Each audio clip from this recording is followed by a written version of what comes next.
Hey, Sally here.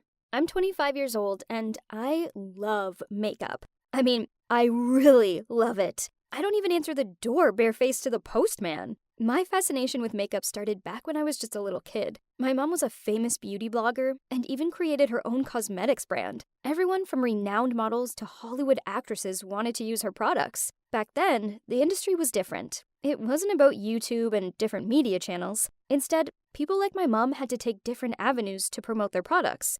I remember how amazing it felt to walk into a drugstore and see my mom's makeup on the shelves. But then, my mom's world came crashing down, and it was all thanks to one lame model. I knew something was up when my dad picked me up from school. He barely ever picked me up. Mom always did. And weirder still, he didn't say a single word to me. Then, I walked into our house to find Mom standing in front of the mirror as she smeared makeup all over her face. My mom was a glamorous, perfect-looking woman. I'd never seen her look or act like this before. I remember just staring at her, not knowing what I should do or say. Then she started crying, which caused the makeup to streak down her face. I remember thinking that she looked like a scary clown. She seemed so out of control. In a harsh tone, my dad said to her, "Will you just look at yourself? How can you let Sally see you like this?" Then he covered my eyes and pulled me out of there. I asked him what was going on, and he sighed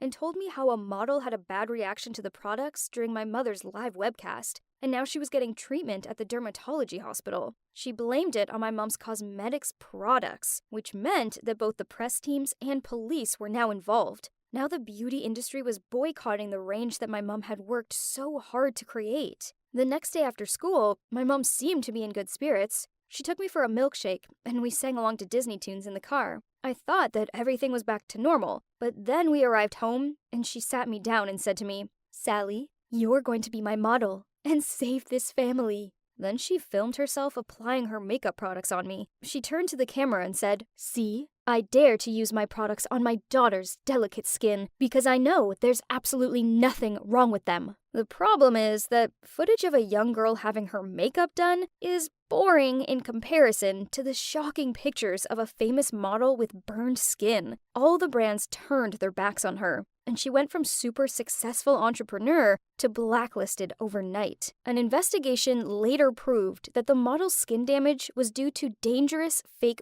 Botox injections, not my mom's products. But this was too little too late, as my mom had already lost all her deals and partnerships, and the money spent on pricey lawsuits made my family bankrupt. After that, Mom left the beauty industry behind her. But that afternoon changed my life. I always felt a sense of self-esteem as growing up in an environment full of famous beauties. But that day, after being put on makeup by my mother, I felt so pretty. I looked in the mirror and found myself like all the dream girls I'd seen from my childhood. My new, beautiful appearance made me more confident. Since then, I started practicing makeup, and this obsession doesn't stop until I grow up. By the age of 14, I wouldn't be seen leaving the house without a full face of makeup on. It gave me this added layer of confidence and made me feel ready to face the day. When I had my makeup on, then it didn't matter as much that my parents were now poor. I looked and felt beautiful, and I could handle the world. Now at 25, I still adore makeup. I'm a self-confessed makeup addict. Even my boyfriend, Chris, had never seen my bare face. When I stayed over at his, I went to bed with a full face of makeup on. Then I waited until he'd fallen asleep so I could sneak into the bathroom and take it off and moisturize. Then I woke up 2 hours before he did,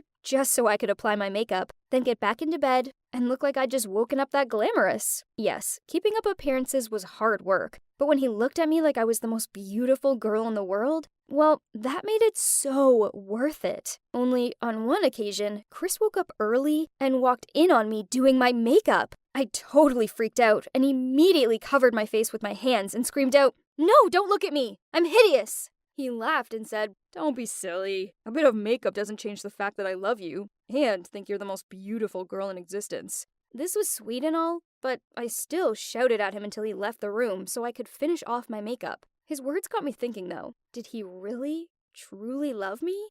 We'd been together for 2 years, yet he'd never ever seen me fresh-faced. So how could he possibly know if he loved me if I wasn't wearing it? I couldn't stop thinking about this. I needed to know if he truly loved me for me or not. So I took all my makeup off. Yep, even my clear lip gloss. Then I tied back my hair and put on casual clothes and a pair of sneakers. I was standing right behind him at his favorite cafe. I hesitantly went to the table where he was sitting and was confused as to how to speak. That was when he looked up at me while still scrolling through his phone and said, "Yeah, you can take that seat as I'm leaving soon." He didn't recognize me. Interesting. I sat down in front of him, pretending to be a shy, cute girl, and softly starting up a conversation. I tried varying the tone of my voice to ask what I should order, and it worked. He completely thought that I was just some random girl. After we chatted for ages, I said to him, "I see you don't really have to leave soon, huh?"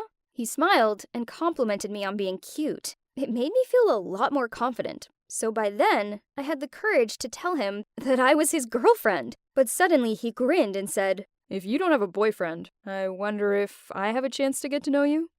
"What? He was still in a relationship with me? Unbelievable!" Well, another plan just popped up in my head, so I tried to stay calm and replied coyly, "I'd like that."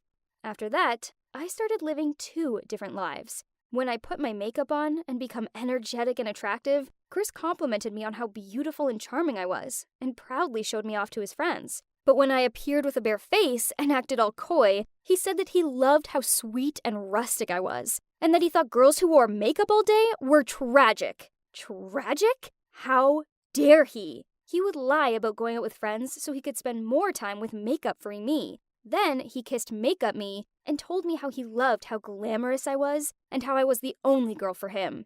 Yeah, right. I couldn't believe how fake this guy was. There I was thinking he loved me, but now he was cheating on me. With me! A playboy like him didn't deserve any version of me. So it was time for revenge. So when he asked Makeup-free me to go on a trip, I shyly accepted. I knew he just wanted to trick an innocent girl into bed with him. But I'm not an ordinary girl anyways. As he was chilling out in the pool, I shyly said I would take a shower and wait for him inside. And I swear I saw his eyes brightened like a magpie. I ran into the bathroom to turn the shower on. Then I left a trail of Makeup-free me's clothes and then snuck out into the room nearby that I'd booked for the night. There, I transformed into Makeup Me, then got back ringing the doorbell. Obviously, he had to hurry from the pool to open the door, and when he saw me, he turned so pale. I walked in without his welcome, calmly walked through the luxurious room, and picked up every trace of adultery I'd previously scattered on the floor. The sundress, the bikini, and even lingerie.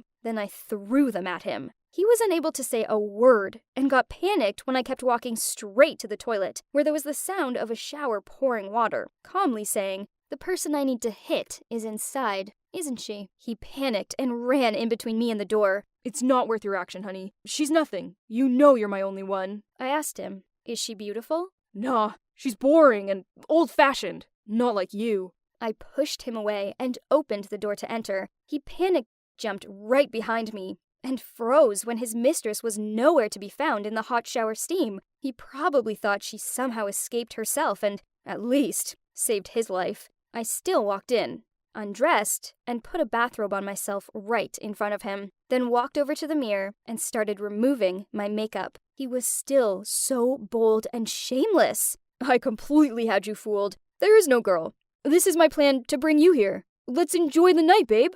He really had a talent for lying. I just silently removed all the makeup on my face. "I've never seen you remove your makeup. Tonight will be really great," he said as he walked over to hug me from behind. I finished by tying my hair up and wiping the steam on the mirror with my hand and said, "So, who do you want to sleep with tonight?" He looked up into the mirror to see another me and screamed in horror, running away as if he'd seen a ghost. That night, I gloatingly stayed in that luxury hotel room and enjoyed the first day of my single life. Makeup is my passion and hobby, and I won't change it for anyone, especially for that kind of guy. But I now realize that I deserve to find a guy who loves me unconditionally, whether I'm the glamorous, makeup-covered version of me or just plain, coy, makeup-free me.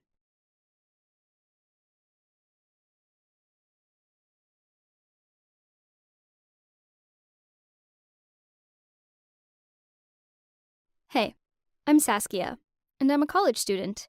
I live with my roomie Ellie. She's fun at times, but other times, she can be super serious. Also, more often than not, it feels like she's completely attached to her annoying boyfriend Brett, as I'm always walking in on them kissing. So gross. But thanks to them, I got the chance to be around my crush. Then I myself somehow ruined it. I love rom-coms. Like, really love them. So naturally, when this amazing-looking rom-com hit the cinemas, I wanted to see it on its release date. At first, Ellie agreed to go and see it with me, but then the day before, she canceled on me. This made me mad, as she'd promised me. So I trailed after her around our house and kept on nagging her about it while she was trying to cook, study, and talk on the phone to Brett. All of my nagging paid off, as she eventually caved and agreed to come, but only on the condition that Brett came too. This sucked, as I didn't like him to be there at all. Besides, I didn't want to play gooseberry to these two. I mean, talk about awkward. I moaned at her for ruining our girls' night and told her she was a lame friend. Then she suggested that Brett's friend Trent could come too. Trent would go! He's my pot of gold at the end of the rainbow. I mean, cuteness level? 10 out of 10. I have already seen him a couple of times at school and secretly admired him, though she didn't know about it. I was so excited about meeting Trent properly, so I spent ages doing my hair and makeup, and I put on this really cute dress. Probably that was the longest duration I spent in front of the mirror in my entire life. I wanted to impress him. Then maybe he could become my boyfriend, and I'd have my very own happy ending. Ellie and I showed up at the theater before them. Time ticked by, and I remained glued to the entrance. When it comes to plans, I'm always the punctual one. I hate it when someone's late. I mean, it's not hard to be on time. Jeez, they were almost half an hour late. What's wrong with them? I was mad. Super mad. Anger built up inside of me. I'm surprised steam didn't come out of my ears. But then, suddenly, Brett and Trent walked through the entrance. And just a second, all my anger vanished. Trent was wearing a navy shirt, my fave color, and looking so damn hot. My anger instantly melted, and I found myself smiling over at him. He said, "Sorry we're late. It's the traffic, and when we were coming..." Before he could complete, I blurted out, "It's okay." Ellie gave me a strange look and was about to say something, but I hit her arm to stop her. She knew how much lateness bugged me. The boys mentioned they were hungry, so we went to get food. I was so hungry, my stomach was gurgling, but I didn't want to look greedy in front of him. The two lovebirds walked holding hands in front, leaving us behind. We walked in silence. I wanted to talk and not miss a chance to stare at his face, but as I didn't want to appear desperate, I chose to keep quiet. Just then, my stomach gurgled really loudly, but he acted like he hadn't heard. He was so sweet. Everyone else ordered puffs. But have you tried eating those without spreading them all over your lip? I was trying to impress Trent, not scare him off. So, to stay on the safe side, I ordered the potato bhaji, and I only ate 2, although I'm a big foodie. During the movie, Ellie and Brett occupied the corner seats, so I sat next to Mr. Cutie. The movie started, and they got into action. I was not eavesdropping, but I couldn't help but hear some weird noises coming from them. Trent smiled at me. I guess he heard them too. OMG. His dimples! You know, I have a thing for dimples. He looked even more handsome in the dim lights. Whenever a romantic scene came, I pictured me and him. I knew I had to slow down, but I couldn't. Everything was going well when suddenly a very bad smell crawled into my nose. It was not bad, but disgusting. Worse than a rotten egg. Yeah, it was the smell of a fart. Our row had only 4 seats, and it was evident that someone among us had done the crime. It was so embarrassing. Worse still, my eyes teared up due to the stench. We all passed weird glances between us. Then Ellie said, "Be frank. Who dealt it?" I replied, "Accept it, Yar. I know who it is." She replied, "What is the proof?" And I said, "You're always doing it at home." She blushed bright red, and Brett laughed out loud. I never miss a chance to embarrass her. Little did I know, I had to pay such a huge price for this. She grinned at me, then said, "Well, everyone knows who ate potatoes today." Talk about embarrassing. Everyone, except me, obviously, laughed. And out of them all, Trent was the one who laughed the most. For the rest of the movie, Trent would look at me and laugh. Even more annoyingly, the fart culprit remained a mystery.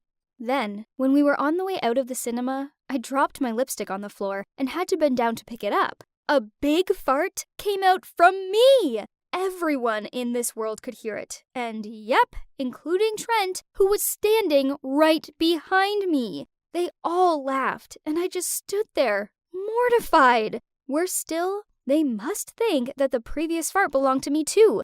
But no! My fart didn't even have a smell. It was just like fresh air, and could be totally normal with no realization if it didn't sound like a bomb. That was the most awkward moment in my entire life. There was no way Trent would like me now. This sucked.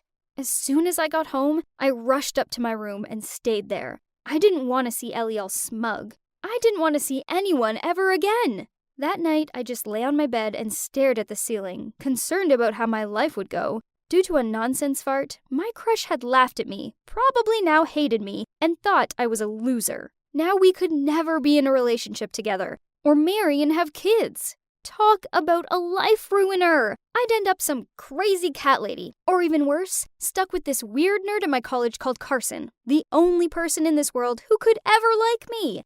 A message suddenly came. My heart flipped. It was from Trent. Is your stomach okay? This was so embarrassing. Would I ever live it down? It's not funny, smiley face, I messaged back. Then, to my surprise, he replied with, I just want to ask you out tomorrow. I have 2 tickets. It's a horror movie. Oh, damn, not the cinema again. Was this a joke? Was he trying to humiliate me again? The cinema staff would remember my face, as I was the girl who created a bomb fart that everyone in the vicinity heard. I made up some excuse about having to study. This sucked, as it was a horror movie, and I know I just missed the chance to be a little weak cat in his arms. But what else could I do? To back up my story, I spent Saturday in the library. Yes, I know, talk about lame.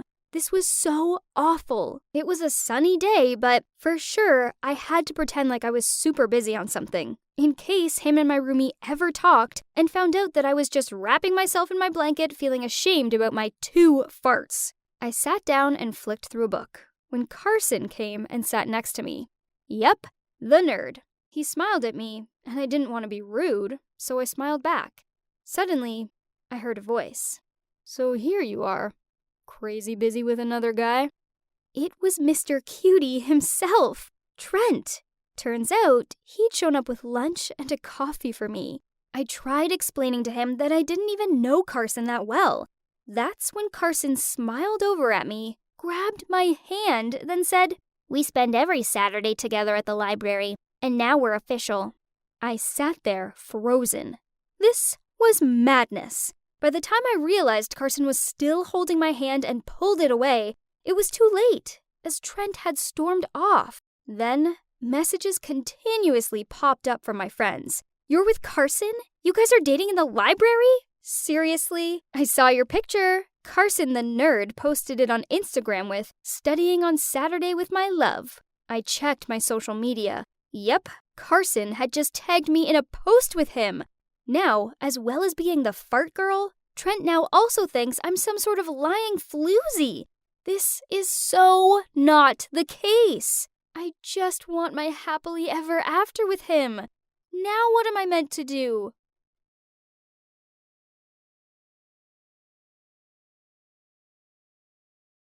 Hey, it's Saskia, back again to tell you all about my not-so-successful love life. It started during a movie trip with my roomie Ellie, her annoying boyfriend Brett, and his dreamy friend Trent. Swoon!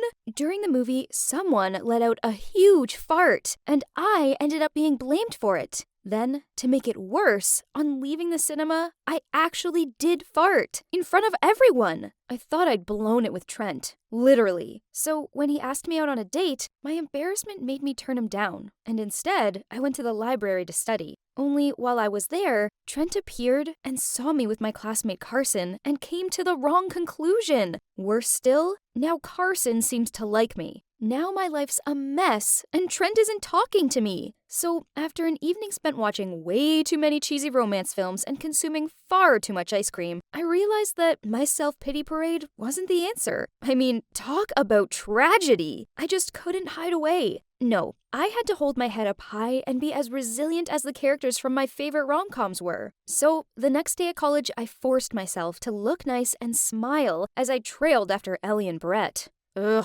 Seeing as Brett was friends with Trent, I thought it'd be easier to get Brett to explain to him that nothing was going on between me and Carson. Why don't you tell him yourself? Brett rolled his eyes. No, I wasn't going to tell him that. I was too nervous to meet him. Why do I have to explain to him directly? You just act like I care about him. I blurted out to cover my embarrassment. And at that very moment, Trent appeared from nowhere. His uncomfortable face made it known that he'd heard everything. Then Brett smirked and said, "Looks like I don't have to explain about Carson to Trent anymore. But would you like me to explain with him about your big loud fart the other night?" I stood there, mortified. I knew Brett was a jerk, but did he really have to bring the fart situation up now? Now everyone was looking at me like I was a comedian. For the rest of the day, I tried to keep a low-key. This was all Carson's fault. Why did he have to act like we were a couple? I needed to find him and tell him straight out that he was delusional. Only I couldn't find him in class, the library, or anywhere else in college. So following Ellie's suggestion, at my lunchtime in the canteen, I messaged him saying, "Why did you say all that stuff?" After a while, he answered, "I want to impress you, 'cause I think that I kinda like you." He's gotta be kidding me! I spoke out loud at the same time as I stood up from my seat, without recalling that I was in the middle of a busy canteen.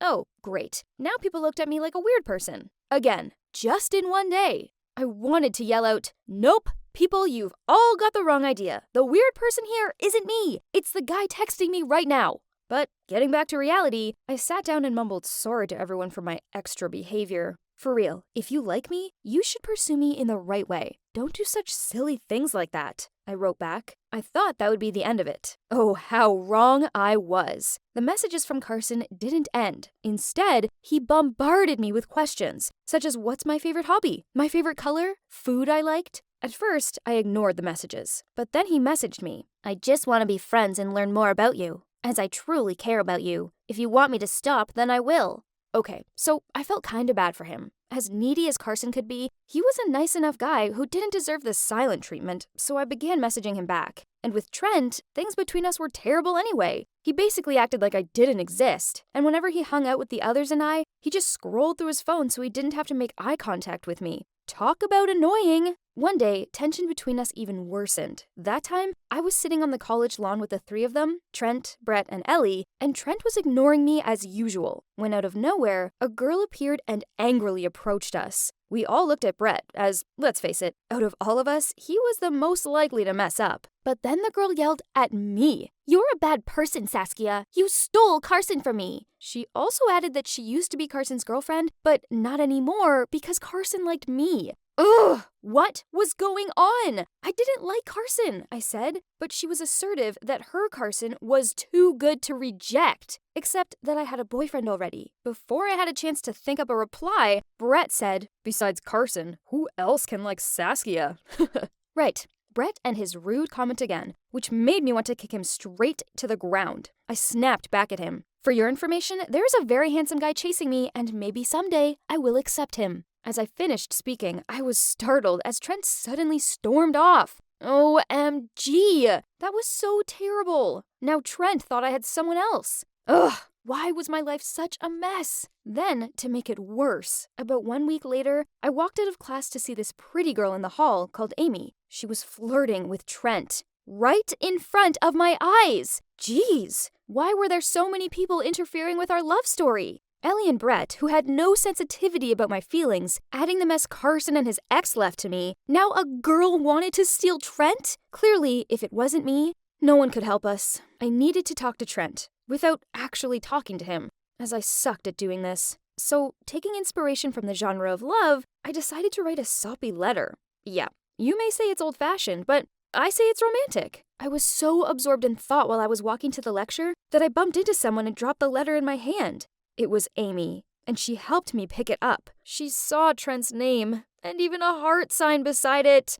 Cringe. Then she looked at me for a moment and said, I feel sorry for you, but I have to tell you that Trent has a girlfriend. What? I'm sure my heart actually sunk. Amy told me that she'd asked Trent out, and he'd turned her down because he liked someone else. I pictured Trent being all lovey-dovey with some other girl, and it made me feel so jealous. Naturally, I couldn't face my next lecture, so I skipped it and went home, with my undelivered love letter stuffed to the bottom of my bag. Later on that night, I went for a long walk to clear my head. That's when Carson messaged me. Why didn't you tell me that you have someone else? Why choose him? Why not me? Clearly, Carson's crazy ex had told him what I said. I wasn't in the mood for his messages right now. He'd caused me enough trouble. So I sent a clear message about my feelings. I lied.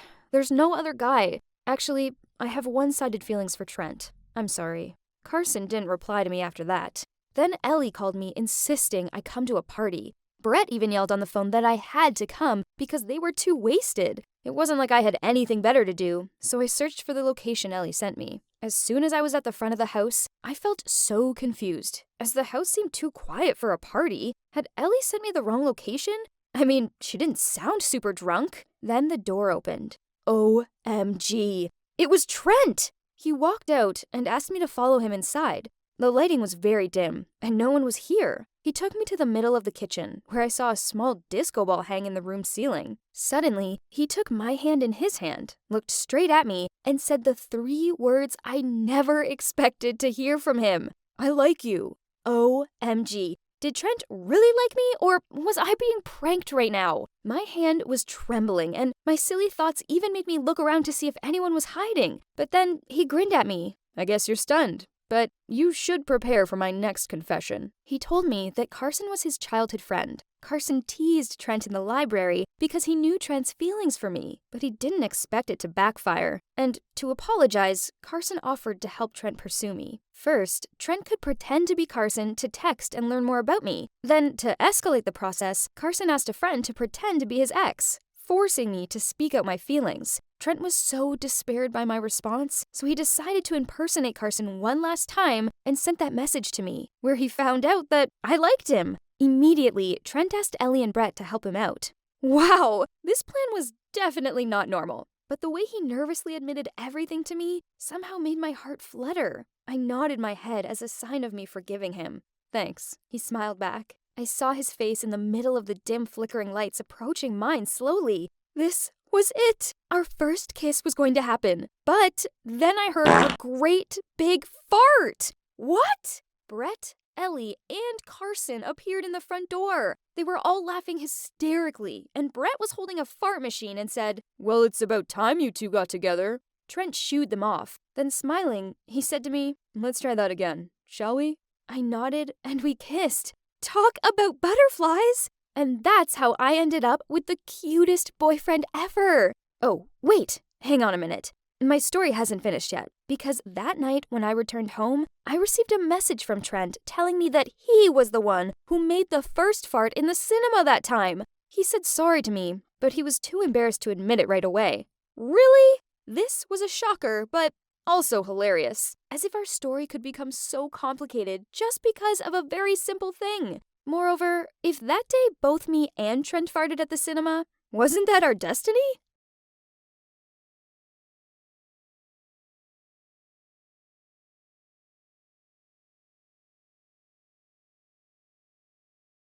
Hi, my name's Crystal, and my family are super wealthy. I have never needed to work, but I wanted to. So me and my friend Alice decided to become entrepreneurs, and my dad helped fund our startup. We both love shopping, so we created a really cool app that helps you choose the latest trends to suit your body. And unlike my friends, I was single, but I didn't mind. In fact, I loved how free I felt. However, there was just one small problem. My parents weren't okay with this. They were desperate for me to find someone and get married, and that's when they decided to take matters into their own hands. They started setting me up on blind dates. I told them I could easily find my own date, but they said that whoever I dated had to come from a good, wealthy family. I couldn't believe it. I wasn't even interested in dating, especially as I'd had some really bad relationships in college.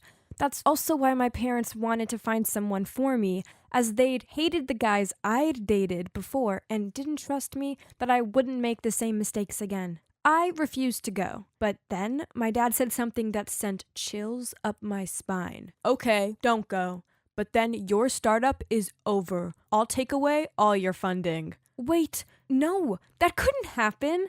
We'd worked so hard to build the app, and the only way we could afford it was with my dad's help. Fine, I'll go, but I can't promise I'll like these guys, I said. I went on the date, and then many more after that, and I quickly became an expert at making sure those boys wouldn't be interested in me. And yet still, I was keeping my parents happy by going on the dates. It was a win-win. But before I became a pro at this blind date game, there were many awkward and hilarious situations that I had to go through. On one of my first dates, we met up in the lounge of a hotel. All I knew was that the guy Trent owned the hotel and that his family were a big name in some hotel chains in the area. I was running late, and the parking lot in the basement was jam-packed. I finally managed to find an empty spot, and I was rushing to get to it. But then out of nowhere, another car also appeared and was heading for the same spot. We ended up bumping into each other. Both our cars got badly scratched, and mine even had a dent. Oh no, my baby. I was so upset. This was my Porsche that my parents had bought me for my sweet 16th. And even though I have a ton of other cars at home, this was my most favorite. Who would dare to hurt my child like this? I stomped out of the car and started yelling at the guy. He climbed out of his car and he was wearing a hat, so I couldn't really see his face, but I guessed he was younger than me. Could he be the valet parking boy or something? But then he started speaking and said that it was my fault because I'd been going in the wrong direction, and that he had every right to make me pay for the damage done to his car. What? He's the one who should have been paying for the damage on my car. Well, that just made me even more furious. And then he had the cheek to say he was in a rush, and he handed me his business card and said we'd settle this later. I snatched that card out of his hand and threw it in my bag without even looking. That would be my lawyer's problem, not mine. And to make matters worse, he had taken the parking spot. So now I still had to find somewhere else to park. It took me ages, and by then I figured my date wouldn't have even waited for me. I arrived at the table that had been reserved for us, and of course he was already sitting there. From afar, I was impressed. He looked like a total babe. Maybe my parents' taste wasn't so bad after all, and his outfit was on point. In fact, I'd seen it somewhere before. Must have been a new trend. I said hi to him and sat down, but he just started laughing. And after like 1 minute of smiling at me, he said hi back. Then he started to introduce himself, and I realized who he was. He was the guy I just bumped into in the parking lot. Oh my God, this couldn't be happening. This was too awkward. I pretended to look for something in my bag and then quickly glanced at his name card. Yep, it said general manager on it. Oh man, I was doomed. I tried my best to act like nothing had happened. I mean, maybe he didn't recognize me. Ugh, who am I kidding? Of course he did. And as the date went on, he kept teasing me about it, saying that the parking spot was reserved for hotel staff. I was kind of bummed. I mean, he was so cute, and I'd completely ruined my chances. I felt bad for creating such a bad impression and begged him not to tell my parents. He agreed that it would be our little secret, and after that things were better. We actually got really close and even became good friends. You're probably wondering why we didn't hit it off. Well, turns out he's actually gay. He trusted me enough to come out to me. That's how close we were. He hadn't even told his parents yet.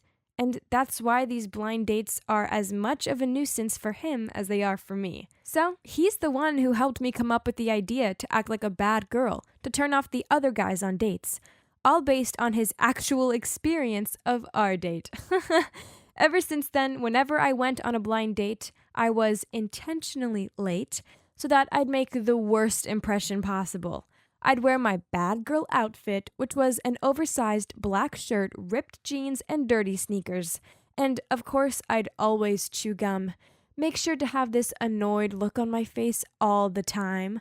This drove rich guys crazy, and none of them ever asked for a second date with me. But one time, it didn't go to plan. The guy I was on a date with, Corey, he saw right through me and even had the guts to confront me about what I was trying to do. It made me so mad, and it was the worst date ever. But still, he told his parents that it went well, and he wanted to see me again. He surely wanted to pick a fight with me.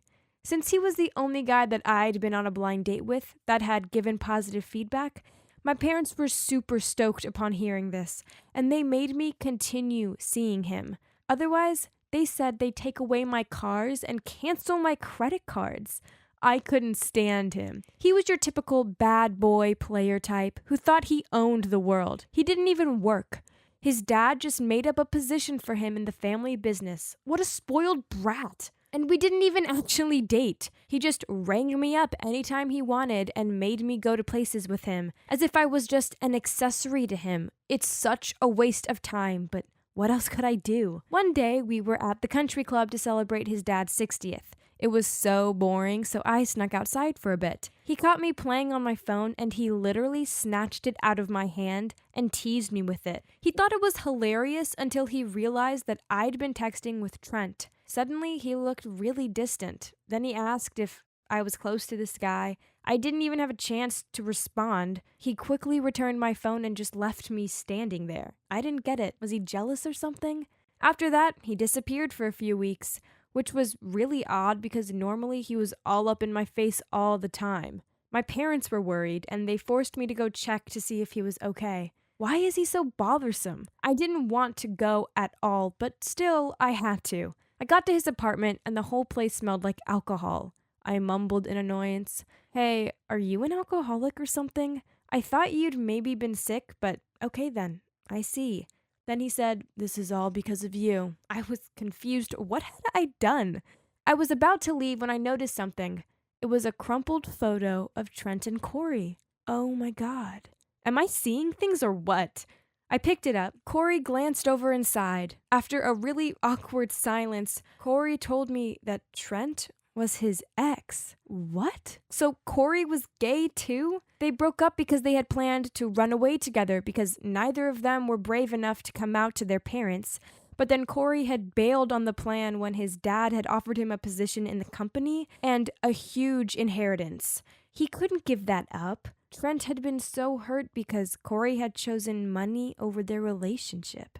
It's been 2 years since then, and Corey regrets it a lot, but Trent won't even give him the time of day anymore. That's when Corey asked me to help him speak to Trent again.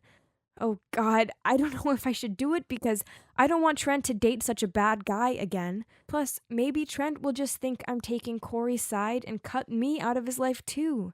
But what if Corey really has changed?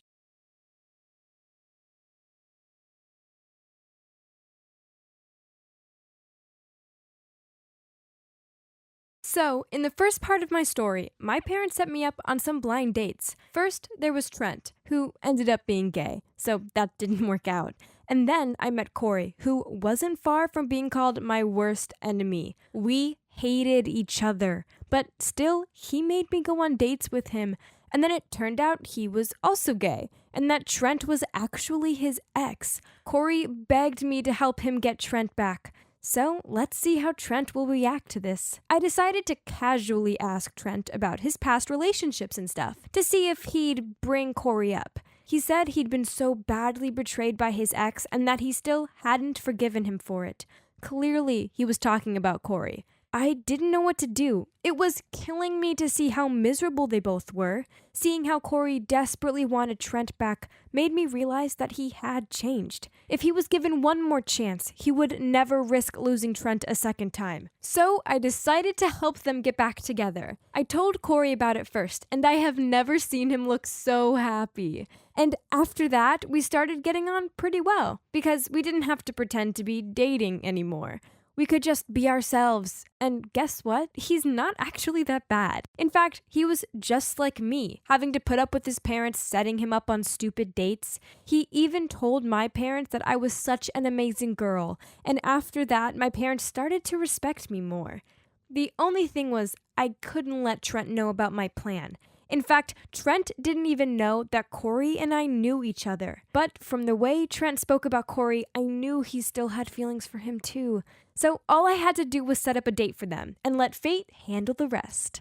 I asked Trent to meet me for dinner and arranged with Corey to secretly show up later. But as soon as Trent saw Corey, his face went bright red, and within a second flat, he was furious. He stood up and started yelling at us both and even pushed Corey out of the way as he stormed out.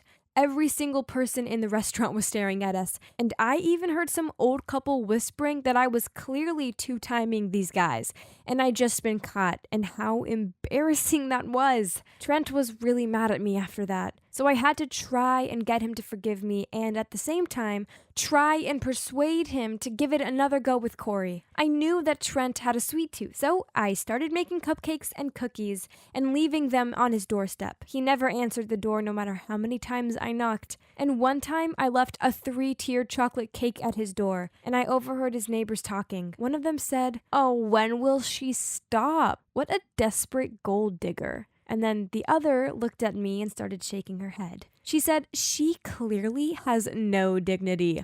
What kind of girl chases a boy like that?" I was so embarrassed. I realized how needy I must have looked, so I ran back to my car, but before I got in, Trent came running after me. He had heard the neighbors too, and he'd realized how hard I'd been trying.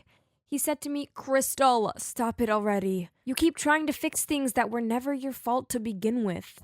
Well, at least he'd spoken to me again. I told him I was sorry, and I just missed hanging out with him. So he said he forgave me, but there was one more thing he wanted. I replied to him with the biggest smile on my face. "Sure, anything for you, Trent. I'm all yours for today." "Okay then, let's go to the theme park. It's been a while, and I need something to relieve all this stress," he said. I'm pretty sure I started to sweat a little upon hearing that because I'm literally petrified of heights. So we went there and went on all the rides that Trent wanted to, and I had to close my eyes the whole time and spent most of the day clinging onto him out of fear.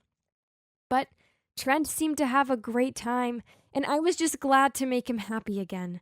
That was all that mattered.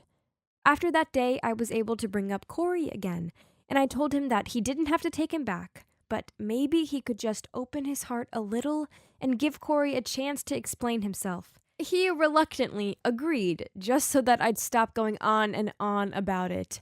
And he did give him a chance. Well, not really a chance, but he did keep the gifts Corey sent instead of sending them right back.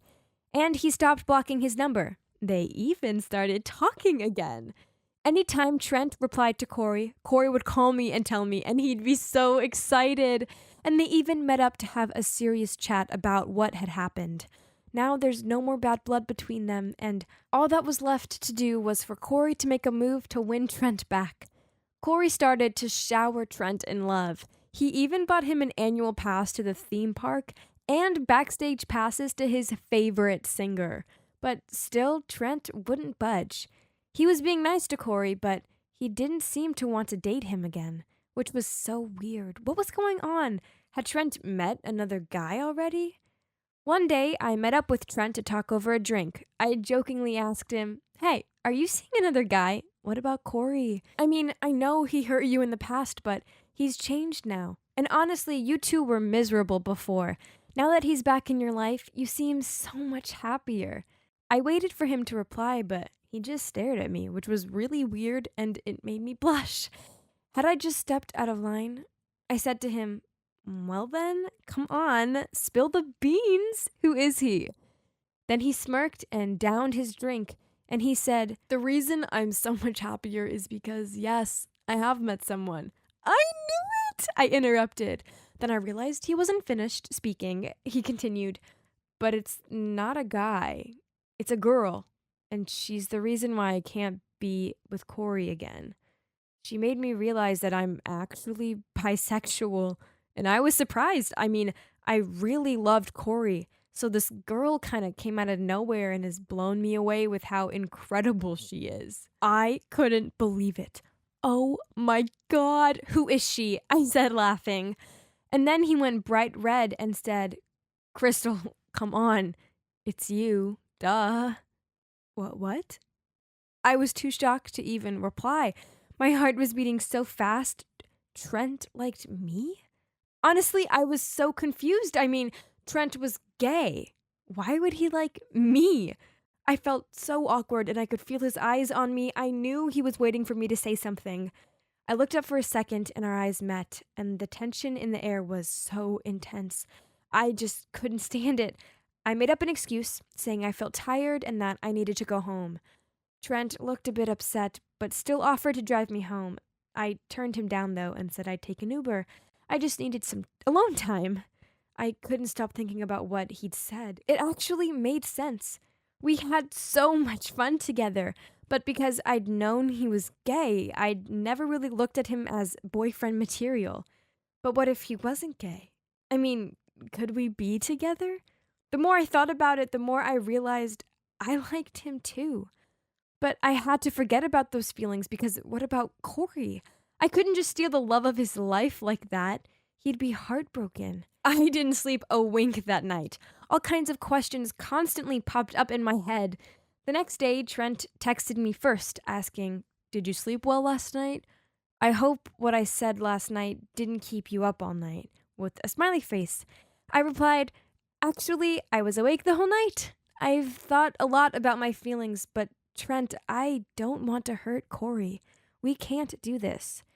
He then replied, "Don't think too much. That doesn't matter. Just answer this one question. Do you have feelings for me? Just say yes or no."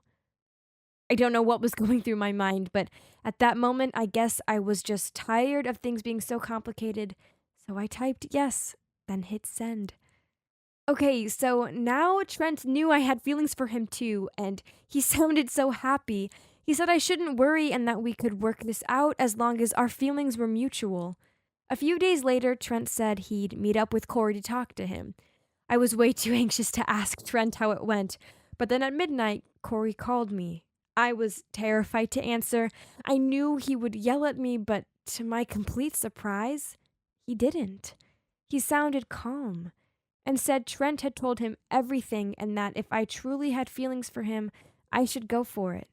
He said, "I've spent years away from the one I love, and I don't want the same thing to happen to you and Trent. It's too painful. You both deserve to be happy. Plus, you helped me so much. Thanks to you, I managed to clear things up with Trent, and just having him back in my life, even as a friend, is good enough for me. I'll find someone else, and it'll make me so happy to know you two are happy." I was so touched by what he said, I couldn't even respond. I just started crying and told him he'd definitely meet someone amazing soon. Even he sounded choked up, but he tried to hide it by laughing and calling me a crybaby. Now that I had his support, I decided to give it a go with Trent. We went on a date, and it was so fun. Seeing as it wasn't our first time hanging out, we were so comfortable around each other. And now that I knew he was interested in me, I noticed how much he gave me butterflies. It was amazing. Now we're officially a couple. Turns out my parents are pretty good at playing Cupid, right?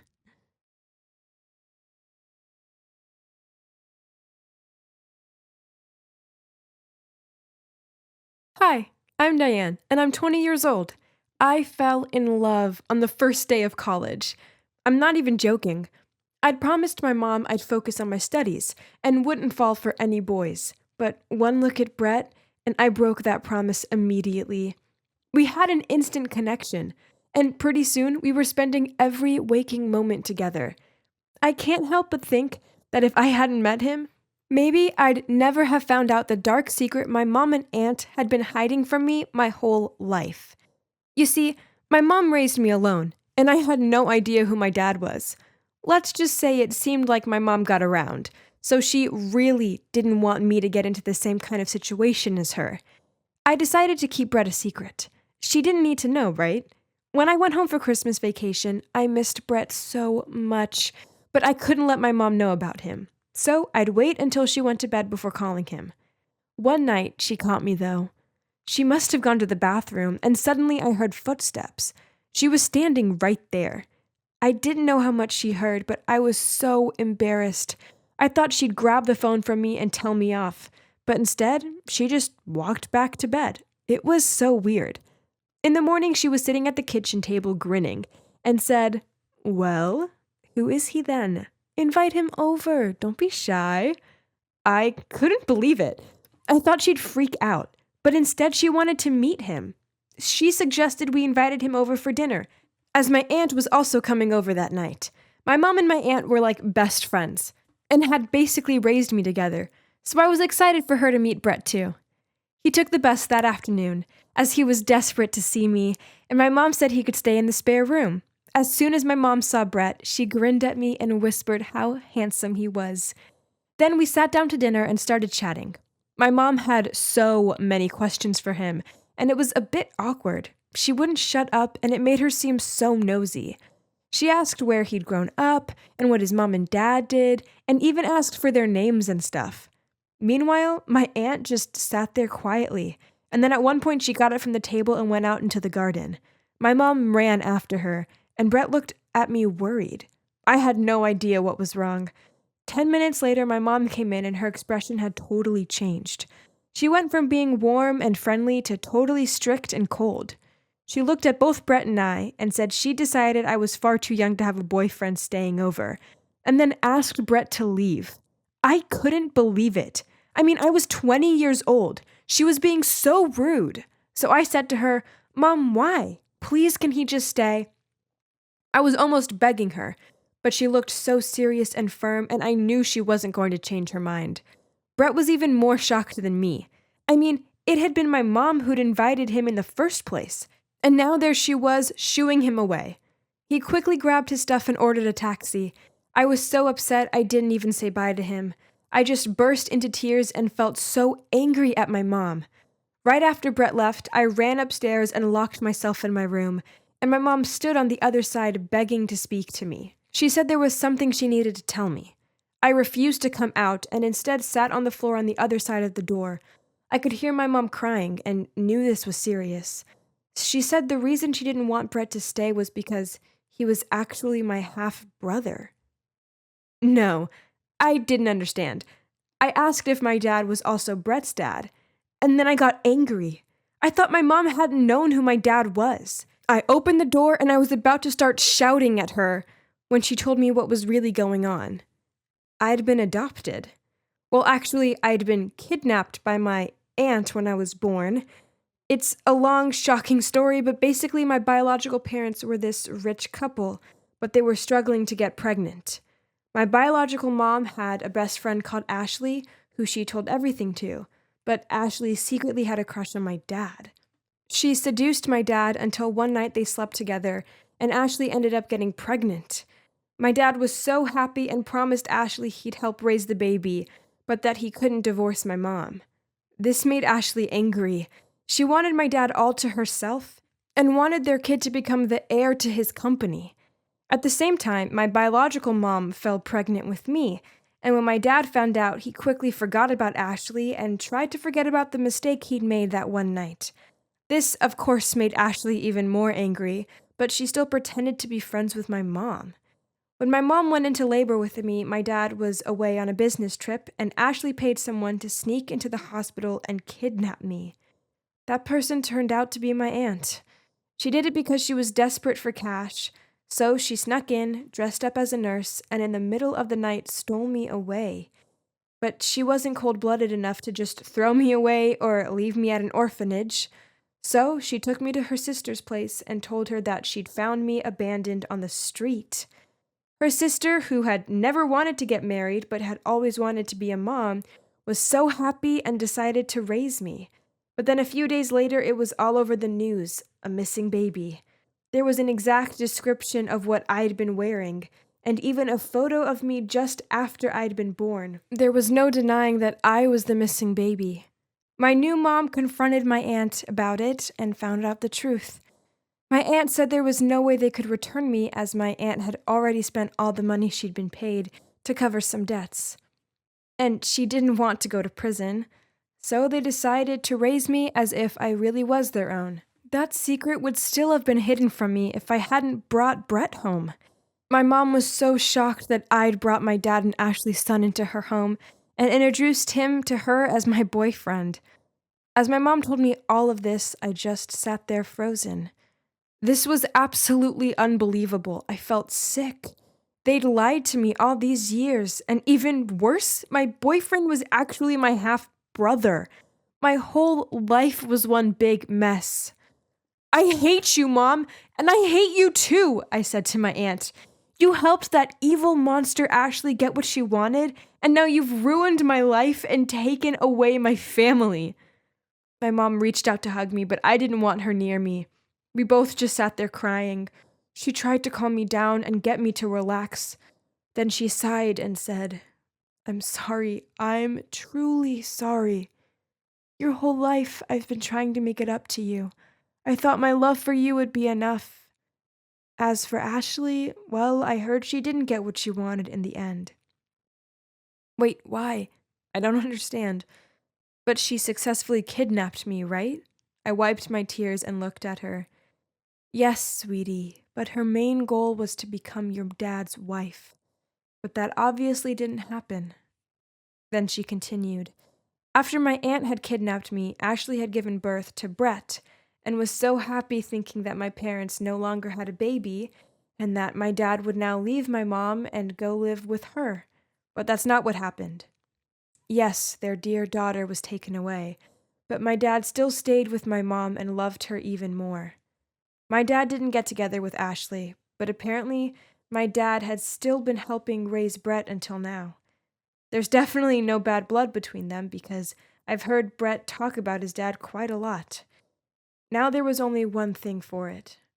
I had to find my biological parents and find out the rest of the story. They deserved to know I was alive.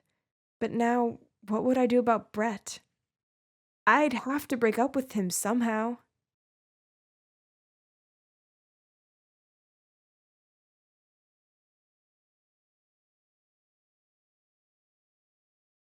Hi, it's me, Diane again.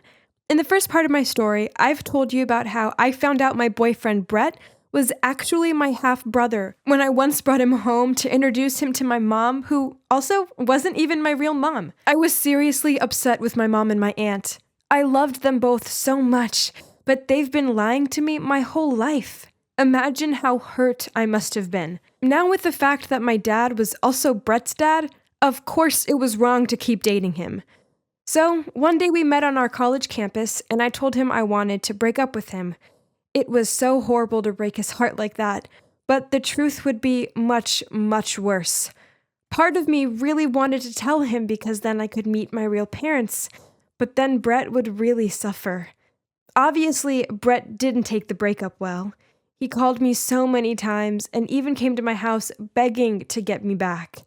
Even though he knew my mom didn't want him there, I completely avoided him, as I felt like if I saw him, I'd just want to be with him again. I ended up taking a semester off college to sort my head out. It wasn't just to avoid Brett, though. I had another reason, too. I noticed that my biological parents' company was hiring a finance intern.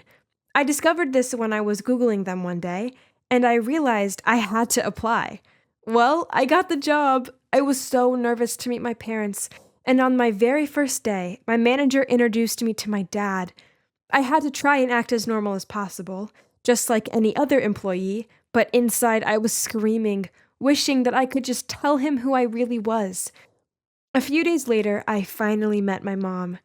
My colleague told me that sometimes she would come and bring her husband lunch, and as soon as I saw her, I started shaking. She handed my dad his lunch and gave him a peck on the cheek, and they looked so sweet together. I couldn't stop staring at her. And as she left, she glanced at me and smiled. Suddenly I felt so emotional, as if I'd lost something that I'd never had. I ended up running to the bathroom and crying in secret. It was just so overwhelming. When my birthday rolled around, my colleagues organized a small birthday party for me at the office. My mom and dad joined us to congratulate me and even sang happy birthday to me. I kept looking at my mom and noticed there were tears in her eyes. I knew that was because my birthday was the same date that she lost me, her only child. If only she knew I was standing there right in front of her. That night when I got home, I saw that my mom and aunt had also prepared a surprise birthday for me. It made me even more emotional because I thought back over all the years. It didn't matter how busy they both were. They always threw me a party. Inside, I felt like I was going crazy. I felt so torn between emotions for both my biological and adoptive family. I don't know why, but I decided that was the right moment to tell my mom and aunt about my decision to meet my real parents. Don't worry, I'll never leave both of you. And Aunt, I'll never tell them you were the kidnapper, I said. After that, both my mom and aunt were crying and thanked me for promising not to leave them, and even offered to help me get my parents back, which just made me cry too. You're probably wondering about Brett. Well, one day I was in the elevator, and all of a sudden the doors opened, and Brett was standing right there with my dad. I wanted to run away, but I had to face him. I quickly said, "Oh, hey, long time no see, Brett. I work here now. What are you doing here?"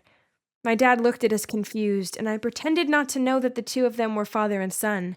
So he explained, "Diane, this is my dad. You must have known him from working together. Dad, this is my, ex-girlfriend Diane. I've mentioned her to you," he said. Then my dad complimented me and said I was a great girl at work and that he was sorry it hadn't worked out for us. Brett looked at me sadly then. I told him I had work to do and rushed off. You see, I was solely focused on revealing myself to my parents and didn't want anything to distract me, but it was going to be tough now that my dad knew I was Brett's ex. But thankfully, my aunt had found out something about Ashley that I could use. That night, my aunt came to my room and told me that she'd been researching Ashley. She was afraid that Ashley would start bothering me if she found out I was trying to get back to my family. Turns out my aunt was friends with a close friend of Ashley, the same friend who helped Ashley hire my aunt to kidnap me. So my aunt met up with her to ask about Ashley, and she told my aunt that Ashley was married and had a daughter. As for her son, Brett, ever since he was a child, she'd just given him to his dad's family, aka my parents. So then my aunt went to Ashley's house. She spotted her going somewhere with some friends and followed her. She overheard Ashley bragging about her daughter, and then her one friend said, "Oh, Ashley, you're so lucky to have two amazing kids." But Ashley just laughed and said, "Oh, Brett, that boy is so stubborn. He's not like me at all. He must get his personality from his dad, whoever his dad might be." To be honest, till this day, I still don't know and don't even bother to know. My aunt couldn't believe what she was hearing. So she asked her friend about it, and then, yes, another shocking truth came out. My dad wasn't even Brett's dad. Back then, Ashley had slept with a few random men to try and get pregnant. Then she tricked my dad into thinking the baby was his, so he'd take responsibility and divorce his wife. However, that didn't work out, but still she kept the lie going and handed Brett over to my parents just so Brett could inherit my parents' company. OMG, Ashley was such a monster. She had fooled so many people. All I wanted was to expose her, but my aunt said we didn't have valid evidence yet. So I told my aunt I'd find a way to get some DNA samples from Brett and my dad. Firstly, I asked Brett to meet at a cafe and apologized for my ghosting behavior.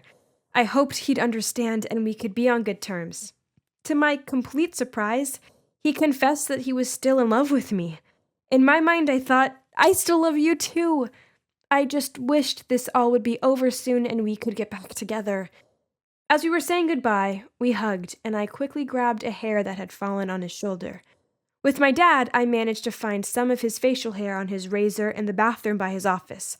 But as I walked out, I saw there was a kid's drawing on his wall that was signed by Brett. It was nothing special, but it really made me feel bad. Clearly, my dad loved Brett so much and was so proud of him. I didn't want to ruin this for them. And sure enough, the DNA results were as expected. Brett was not my dad's son.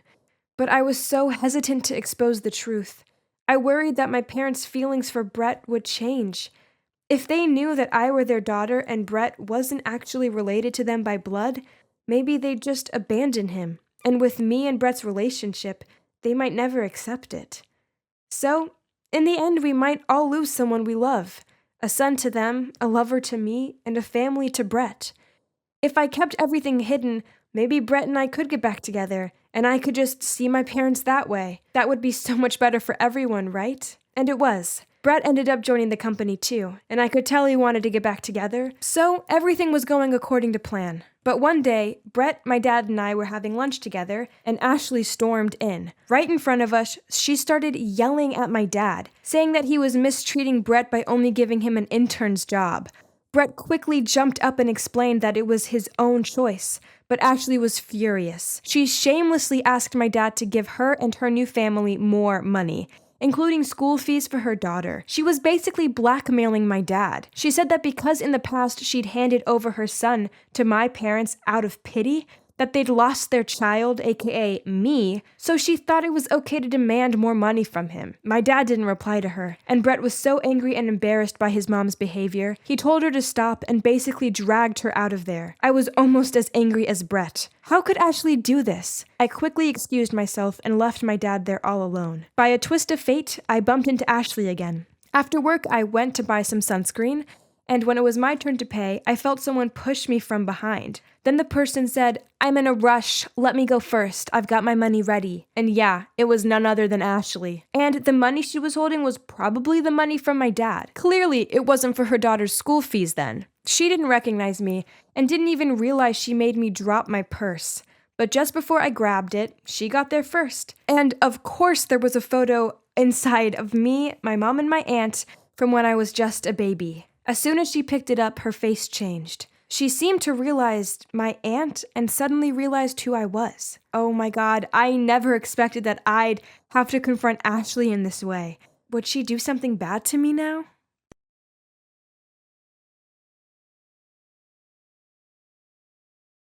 Hi, it's me again, Diane.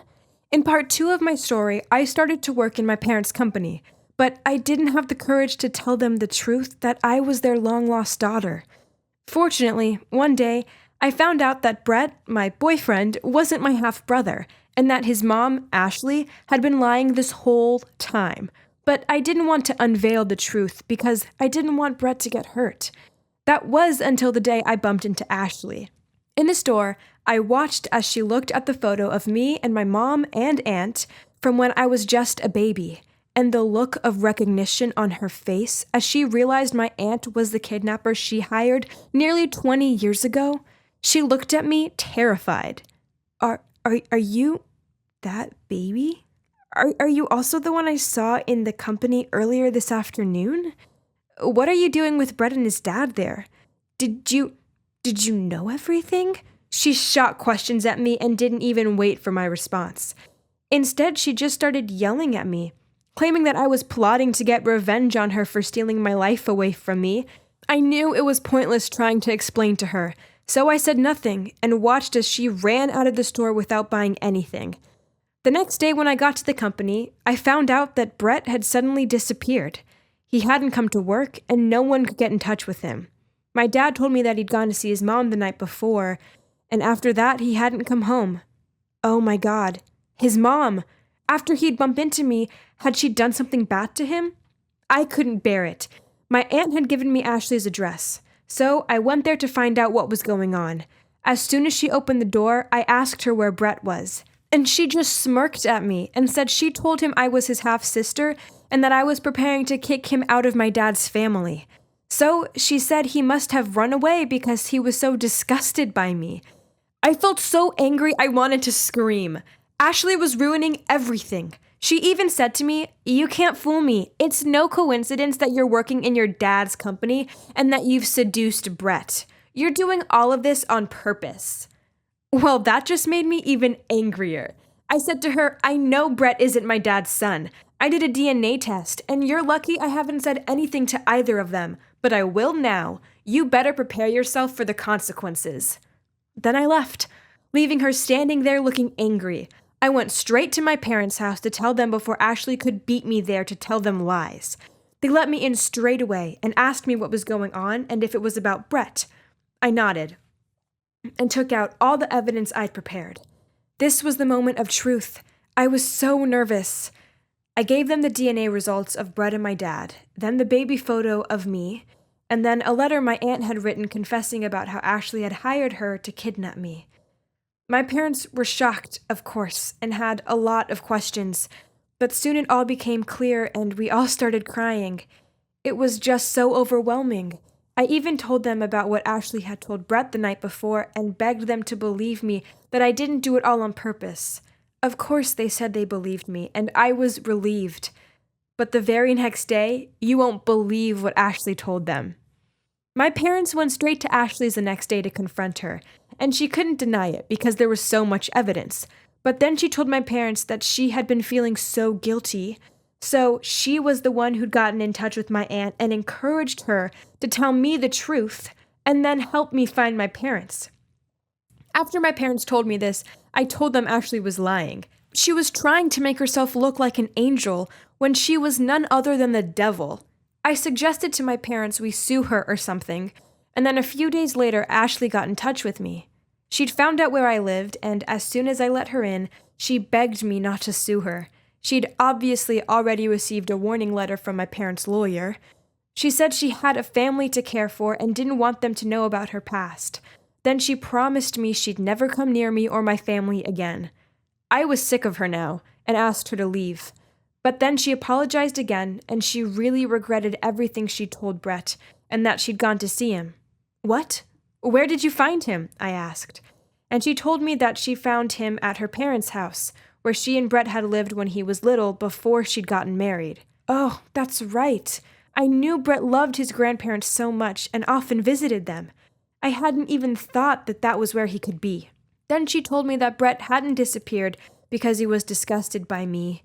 It was because he felt so guilty about everything that had happened. She told me she'd already gone to see him and confessed because she wanted to at least be seen as an honest mother in her son's eyes. After I told Brett that he isn't your dad's son, he got so angry and shouted at me that he hated me and never wanted to see me again. It crushed me. Ashley told me and started to cry. Please forgive me, Diane, she continued. I've lost Brett. Surely that's punishment enough for everything I've done. I thought that what I did would help Brett so he could grow up in a wealthy family. But turns out all I did was hurt the people around me, especially Brett. Can you guess what I did next? I went to meet my parents and asked them to remove all accusations against Ashley. You're probably wondering why I changed my tune so quickly. Well, I felt like enough revenge had already happened, and I couldn't bear anyone suffering anymore. All I'd ever wanted was to have a peaceful life, and revenge only satisfies us for a second. It doesn't make us happy in the long term. After that, Ashley came to apologize to my parents, and swore she'd completely disappear from our life after that. Then she gave us Brett's grandparents' address, and asked us not to put any blame on Brett. Then she left. Poor Brett. When I went to meet him, it was clear he was the one who'd been hurt most by all of this. His grandparents told me that after Ashley had revealed the truth to him, he'd lock himself up in his room and hadn't come out. I knocked on his door and begged him to let me in. After a while, he opened the door, and I couldn't believe how he looked. He'd become so skinny, and his eyes were so sad. It made me so upset to see him like this. He said to me that he blamed himself for everything. For the big lie my life had been, for my parents' loss of their only child, and for the way we'd broken up. He truly believed all of this was because of him and his mom. I hugged him and told him none of this was his fault, and I asked him to come back to my parents' house because we all missed him so much. He eventually agreed, but I could see he was nervous, especially when both my parents knew that Brett wasn't related to them by blood. But my parents welcomed him back into the house. However, I could see they were feeling a bit awkward about what to say, so I stood up and said to them, even though you guys aren't actually related, you've still been so happy together.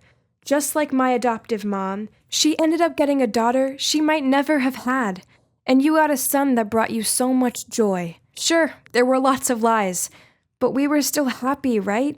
Believe it or not, everything worked out after that. Brett and I went back to school, and we've both decided to go work at my parents' company after graduation.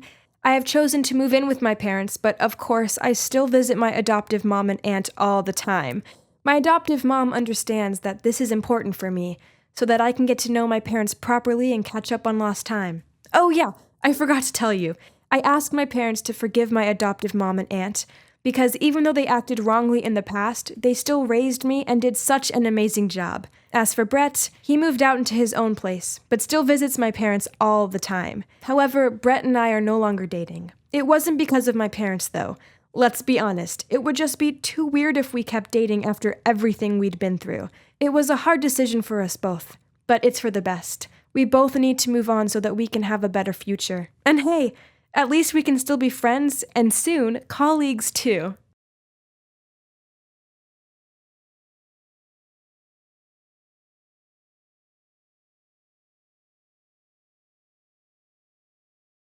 Have you ever met someone and known instantly that they are the one for you? I wish I'd realized sooner so that my teenage years hadn't been so full of drama and heartbreak. But you live and learn, right? And better late than never. By the way, I'm Versalise, and I'm 24 years old. It all began 14 years ago when I moved to New York and started at a new school. At that time, I assumed that moving from my hometown in France to New York would be no big deal. My mom and I were super excited and truly believed it would change our lives. Indeed, it did, but not in the ways I ever expected. On my first day at my new school, my mother insisted on driving me to school. When we arrived, I gave my mom a kiss on both of her cheeks and waved goodbye. My mom joked that she'd sort out any of the kids who dared to mess with me. I did feel quite shy, but I thought she was just joking. Turns out she wasn't. At lunchtime, I sat down at a random table, and suddenly this girl appeared and said, "What do you think you're playing at, sitting at our table?" I didn't even have time to reply before she picked up my lunch tray and threw it off the table right into the trash can. "I said, move," she said. Everyone was staring at us now. I was so upset, I just covered my face. I didn't want to be that crybaby in front of all these new people, but I couldn't help it. The tears started falling. Then something crazy happened. A voice boomed out through the cafeteria, saying, "Get away from her!" And then, the next moment, I felt a hand reach out for my hand, and when I looked up, this gorgeous, tall boy was standing there looking at me when he picked me up on my feet. "Excuse me," the girl started, but the boy continued, "What is wrong with you? Do you have a screw loose or something? Your attitude is so gross. It'll make me puke. You disgust me, and I don't want to be friends with someone like you." She stood there with her mouth wide open as he grabbed my hand and walked away. I could hear her scoff from behind me, but her facial expression looked as if she'd lost. I took his hand and followed him out of the cafeteria, and that's when he introduced himself as Ryder. We sat down outside, and he asked me if I was new around here, and then he told me he loved my accent. And he even offered me half of his baguette and said, "Hey, come on, chin up. I'll be your friend, okay?" The best part is that the girl who bullied me had a major crush on him, so she was probably even angrier at me now. But I didn't care one bit. After that, I can't remember a time when we were apart. We were glued at the hip and did everything together. He taught me how to skateboard, and I taught him how to bake my famous pastries. We were like the dream team. He made me laugh so much, and he helped me become more confident. Day by day, I could tell I wanted to be more than just his friend, but I didn't dare tell him that. Then my 12th birthday rolled around, and my mom gave me a diary. She told me to write down all of my thoughts, and even my crushes so that I could reflect back on it one day. Then she winked at me and walked away. Ew, what was she talking about? I didn't have a crush. Did I? Okay, who am I kidding? I had the biggest crush ever on Ryder. Every time I saw him, I felt like there were a million butterflies in my stomach, and I woke up excited every day because I knew I'd get to see him. And then the time came for our school dance, and my friends were teasing me that I should go with Ryder. I kept telling them he was just my friend, but I couldn't fool them. They saw right through me. Later that day, Ryder invited me over to play video games, and as we were playing, he said, "Hey, wanna go to the dance with me?" I couldn't believe it. My heart was thumping in my chest, but I tried to play it cool and said, sure, I guess. And you know what? We had the best time ever at the dance. I was for sure on cloud 9, and afterwards I decided to journal about it in my diary. I never wanted to forget that night. So I wrote pages upon pages of how Ryder made me feel and how I loved him so much. Little did I know how everything was about to change. A few days later, Ryder came over to my house, and as soon as I saw him, I had the biggest grin on my face. But quickly that grin faded when Ryder said he had something to tell me. I have some bad news. My family and I are moving to London in a month. This is a joke, right? Come on, stop playing around, I said, trying to hide the worry in my voice, but he just stayed quiet. And by then I knew he wasn't joking. I couldn't hold back the tears, and Ryder just reached out and held me in his arms, comforting me. He told me it would be okay, and we'd still keep in touch, but I felt like my whole world was crumbling around me. This was the worst news of my life. We decided to make our last month together the most fun we'd ever had. We went surfing, skateboarding, stargazing, and even did karaoke. I never wanted that month to end, but of course, it did. On our last night together, we had a slumber party and stayed up all night waiting for the sun to rise. When it came time to say goodbye, he gave me a framed photo of the two of us and said if I ever felt sad, I could just look at it and remember the happy times. I wanted to tell him how I felt, but I couldn't, and so he left. I was so down that I ran upstairs and covered myself under the blanket and cried. Later that night, as usual, I was about to write my day in my diary when it was nowhere to be seen. I shouted at my mom and blamed her, but she just said I must have misplaced it. Now I had no Ryder and no diary. My life sucked. Summer quickly ended and it was time for high school. Even though I had my friends, my life wasn't the same without Ryder. But life goes on, and so eventually I tried to move on from Ryder. My friends told me that this guy Lucas had always had a crush on me, and maybe I should give him a chance.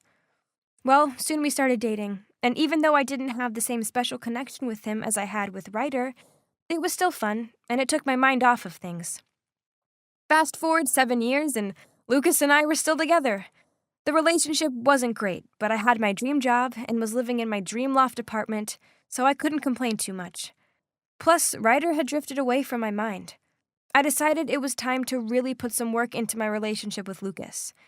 So one night, I told him I was working late and booked us a surprise trip to Paris.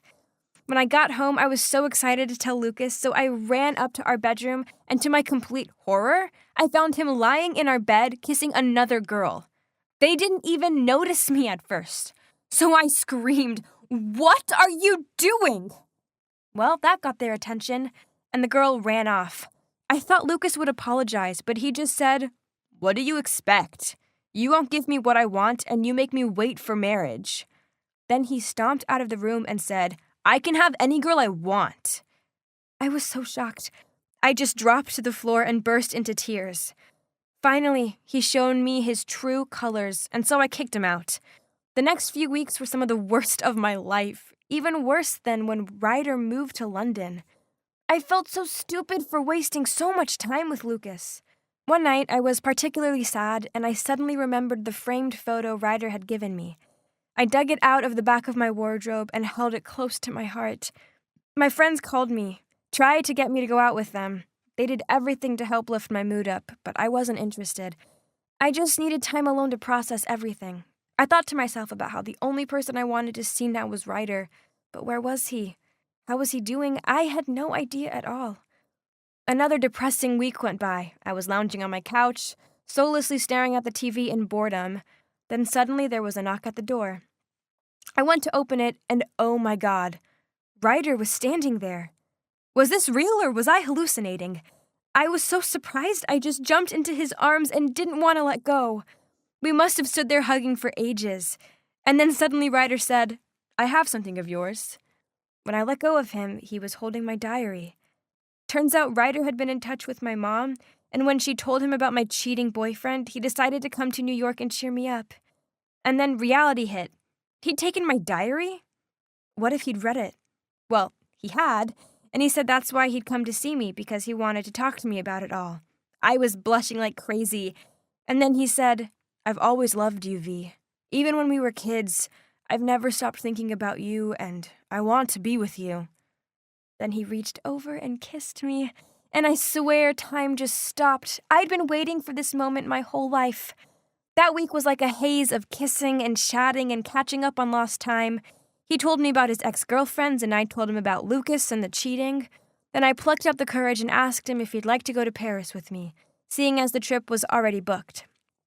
Of course, he said yes, and the next week we flew there and had the best week of our entire lives. We went to the Eiffel Tower and even visited my old neighborhood where I'd grown up.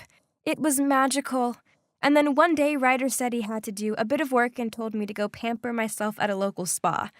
When I was done, I had a text from him asking to meet him on the roof of our hotel. He was so romantic like that. I first went back to the hotel room where he'd laid out a black, sparkly dress for me to wear, and then I headed up to the roof. I couldn't believe it! There were almost 1,000 roses laid out to form a path, and at the end of the path was Ryder wearing a suit. "I love you, V," he began to say. "I always have, and I can't imagine a life without you. Will you marry me?" I gasped in shock and screamed, "Yes," at the top of my voice. I'd loved him ever since I was a kid, and now my dream of being together forever had finally come true. I guess it took us some time to reach this point, but the best things in life are worth waiting for, right?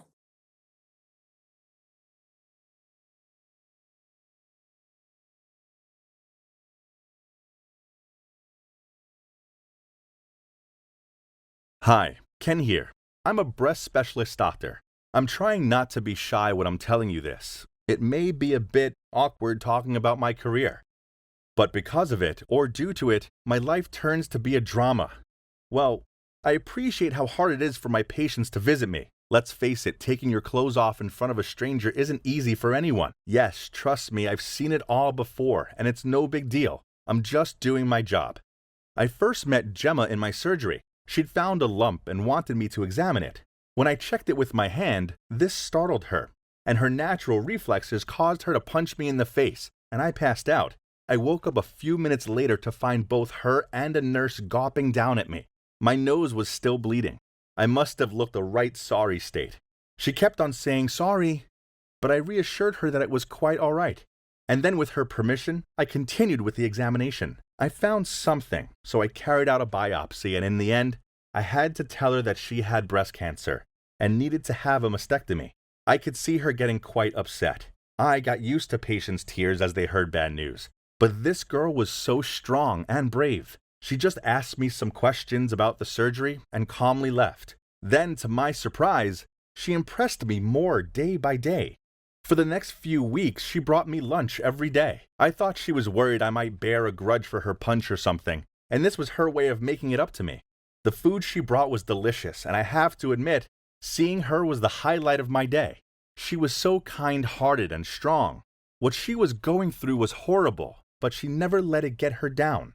Instead, she walked over to my room with a skip in her step and a smile on her face. Soon, I fell in love with her, and I knew she felt the same way, as our chemistry was obvious. But she was my patient, and I had my career to think about, so I knew I needed to be careful.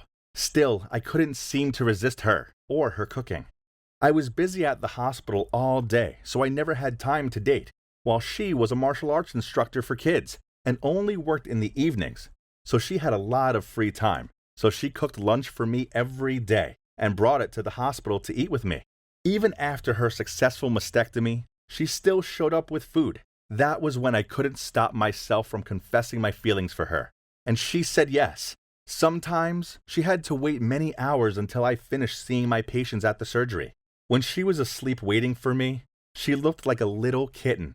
But gradually, that kitten turned into a tiger, and I soon discovered that this tigress bites. Ouch. Things were complicated talking about my duties at work. My patients are mostly female, and when I see them, I need to, what I have to do. Of course, Gemma also knows this because she's been examined many times already. She always fantasized that I would fall for another girl, one who in her eyes was complete. I tried reassuring her that I loved her and only her. Surgery or not, in my eyes, she was perfect. But regardless of how many times I told her this, she failed to believe me. She had a point that no girl could accept her boyfriend touching other women in their things, and even discussing that with them daily. I told her, normally the human body is a beautiful product of nature, but in the eyes of a doctor like me, it's just the same mass of meat. Would you find a chunk of meat beautiful? Isn't that shivering to think like that? Then she argued, so in your eyes, I'm just some chunk of meat, huh? Ugh. I tried telling her it wasn't like that, but geez, she's stubborn. It took me ages to calm her down.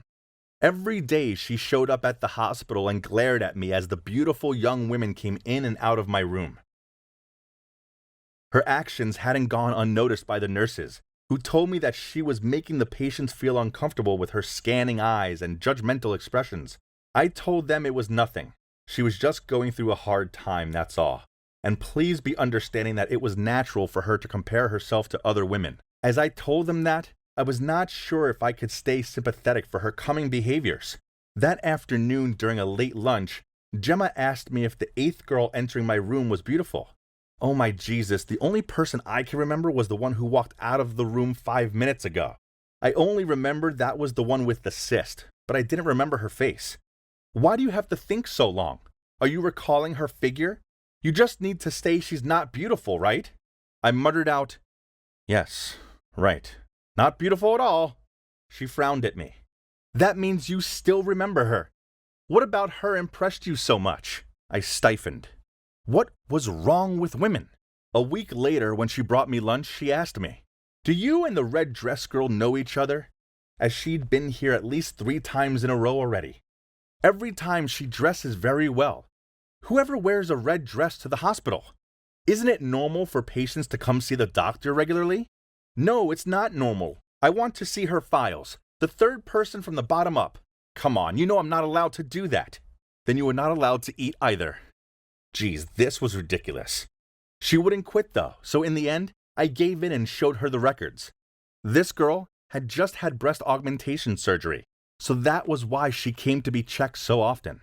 Gemma just grinned and said, I knew it! Those are fake! I thought this would be the end of the matter, but it turns out it was just the beginning. Gemma bombarded me with questions about the red dress girl, such as did I find her attractive? I told her what I believed she wanted to hear, such as she was the only girl for me, and so on. But curiously, during the following days, she stopped going to the hospital. She just texted me a few messages every day and just disappeared. Maybe I should have chosen to be a specialist in psychology, as I may have been a good doctor, but I had no idea what women were thinking. A month passed, and she didn't show up at the hospital at all. I was so relieved at first, but couldn't stop wondering what my sassy girl was planning to do. Meanwhile, it was strange that the red dress girl popped up more and more, even though her health was completely fine. Then one day, she turned up saying she had pain and itching. I scanned and tested her, but couldn't find the cause. Hey lady, you are healthier than me. If you are not sure, please do a checkup once a month, or I can also refer you to another hospital. Where's your girlfriend? She interrupted me. Sorry? She told me to wait and see, but I can't wait anymore. Where is she? Huh? What was going on? Just then the door opened and in barged Gemma. Oh my God. She looked like a different person. She was dressed so sexy, not cute like before. As a doctor and as her boyfriend, I immediately realized that she'd got breast implants. Before I could speak, a man stepped in and put his hand on her hip. Then he gave a confused look as he looked at the patient and immediately removed his hand from Gemma's hip. What the hell is going on here? I demanded to know. Gemma stared at the girl and said, I told you that if you continued to deliberately flirt with my boyfriend, I wouldn't leave it alone. The man, who was the same age as my dad, looked at Gemma. What flirting? Then he looked over at the other girl. Are you cheating on me? Then the red dress girl grinned at him and said, Who is the cheater now? What? They two were a couple or something? But what was my girlfriend doing here? Gemma turned to the man. She started it first. I have proof. I have taken pictures of the time she approached my boyfriend. If you two get divorced, you will need it. You will not want to divide your property with a wanderer, right? I shouted out, What the hell are you doing? The man looked at Gemma. You played me? You seduced me just because she flirted with your boyfriend and you wanted revenge? God, the door was still open and doctors, nurses, and patients came to see this chaos. They just pointed and thought this was a jealous scene. So it transpired that Gemma tried warning the red dress girl off me, and when that didn't work, she tracked down her husband and seduced him, And she even got breast implants for that silly plan. OMG, she was crazy. After that incident, I was severely disciplined for affecting the image of the hospital and was forced to work in a volunteer clinic in Mexico for 6 months without any payment. Yup. Now I'm in Mexico to pay the price of the mistake of... No. What was my fault? I didn't do anything. So the moral of the story is, don't get involved with a patient, however good their cooking is. Trust me, it's so not worth it.